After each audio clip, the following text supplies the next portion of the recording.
Damai sejahtera Allah yang melampaui segenap akal budi, kiranya memelihara hati dan pikiranmu dalam Yesus Kristus Tuhan kita. Amin. Selamat Natal, Bapak Ibu Saudaraku yang terkasih.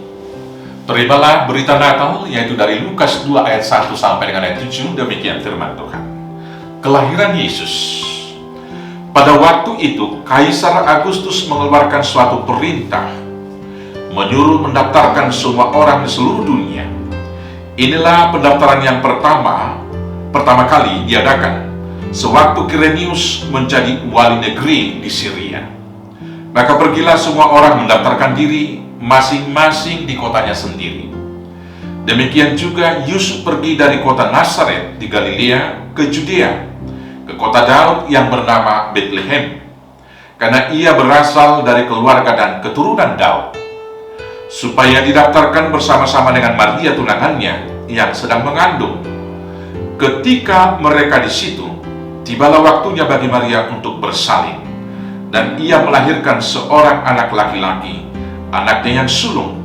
Lalu dibungkusnya dengan lampin dan dibaringkannya di dalam palungan, karena tidak ada tempat bagi mereka di rumah penginapan. Demikianlah firman Tuhan.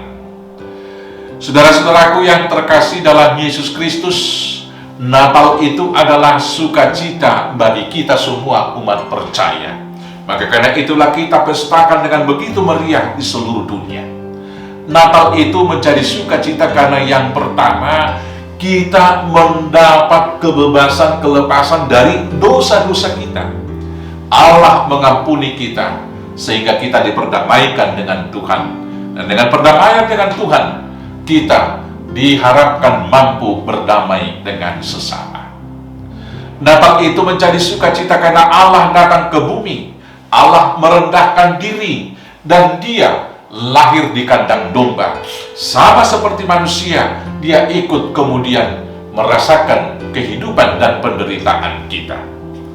Natal itu menjadi sukacita karena Allah melakukan karya keselamatan, dimulai dari hal yang paling kecil, dimulai dari Bethlehem, dimulai dari kandang domba, dan dilakukan dengan hal yang di luar akal berpikir manusia. Natal menjadi sukacita juga adalah karena dalam peristiwa Natal itu Allah mewujudkan cinta kasih yang tidak terhingga. Karena firman Tuhan mengatakan di Yohanes 3 ayat 16, karena begitu besar kasih Allah akan dunia ini, sehingga ia telah mengaruniakan anaknya yang tunggal, supaya setiap orang yang percaya kepadanya tidak binasa, melainkan beroleh kehidupan yang kekal. Maka cerita Natal adalah cerita cinta kasih yang diwujudkan dengan pengorbanan melebihi daripada semuanya. Maka dengan semangat Natal ini, marilah kita dalam kehidupan yang sekarang ini, yang pertama sekali saling mengasihi. Saling mengasihi itu harus diwujud nyatakan, yaitu dengan mau saling menerima dan saling mengampuni apapun kesalahan saudara. Jangan pernah lagi berhitung, satu kali kau sakiti hati ini masih kumaafkan, dua kali juga kumaafkan, tapi jangan kau coba tiga kali. Jangan, jangan. Kita tinggalkan hal yang demikian. Dengan semangat Natal, Tuhan Yesus telah lahir ke dunia. Allah Bapa mengutus dia bukan untuk menghakimi, tetapi untuk mengampuni dan menyelamatkan kita. Semangat yang demikianlah yang harusnya ada bagi kita, yaitu mengasihi dan mengampuni sesama kita. Yang kemudian saudara-saudaraku yang terkasih, orang yang mengasihi dia saling merendahkan hati, bukan saling meninggikan diri. Dan itulah yang dilakukan oleh Allah, turun dari tahta yang paling mulia, datang ke bumi, mengambil rupa seorang hamba. Dan kerendahan hati yang demikian hendak kita wujudkan supaya hidup persekutuan kita menjadi rukun. Dan itulah yang disaksikan oleh para malaikat surga, para malaikat, dengan nyanyiannya yang luar biasa dinyanyikan oleh para malaikat itu di ayat 14 dalam perikop bacaan kita ini, di Lukas 2 ayat 14. Demikian nyanyian mereka. Kemuliaan bagi Allah di tempat yang maha tinggi, dan damai sejahtera di bumi di antara manusia yang berkenan baginya. Mari kita mempersembahkan kemuliaan hanya bagi Tuhan.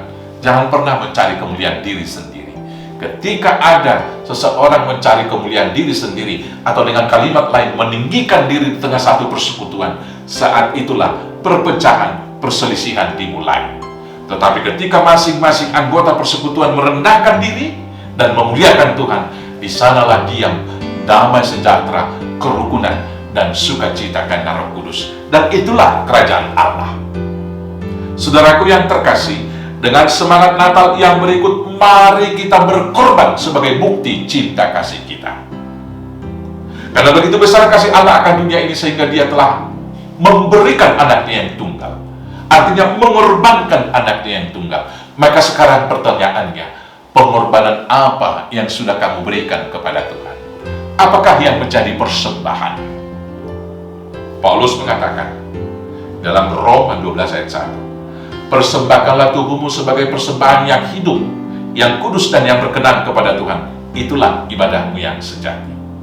Tetapi buah daripada itu adalah juga persembahan-persembahan yang kita berikan menopang pelayanan di gereja kita.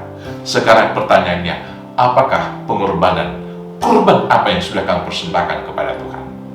Selanjutnya, di dalam hidup rumah tangga dan hidup bertetangga dan hidup juga dengan sesama kita, mari kita wujudkan cinta kasih itu dengan pengorbanan. Semua bisa bilang cinta, semua bisa bilang sayang, semua bisa melafalkan ayat-ayat Alkitab, namun apa artinya tanpa pengorbanan? Maka cinta kasih adalah cerita tentang pengorbanan. Tuhan Allah melakukan itu dengan mengorbankan anaknya yang tunggal. Maka sekarang sekali lagi tanya diri sendiri, korban apa yang sudah saya berikan? Selamat Natal, selamat bersuka cita, dan selamat menjadi alat kesaksian untuk kemuliaan Tuhan. Tuhan Yesus memberkati. Amin. Kita bersatu dalam doa. Terima kasih Bapa yang baik atas cinta kasih Tuhan yang telah mengorbankan anakmu yang tunggal untuk menebus kami dari dosa dan maut. Maka sekarang ajar kami Bapa untuk mau berkorban membuktikan cinta kasih kami kepada Tuhan dan cinta kasih kami kepada sesama. Dengan demikianlah terwujud dan terbukti Yesus lahir di hati kami masing-masing. Terima kasih Bapa, terima kasih Tuhan. Terpujilah namamu kekal selamanya. Di dalam Yesus Kristus Tuhan Juru Selamat kami yang hidup. Amin. Selamat Natal, Tuhan Yesus memberkati. Horas, horas, horas.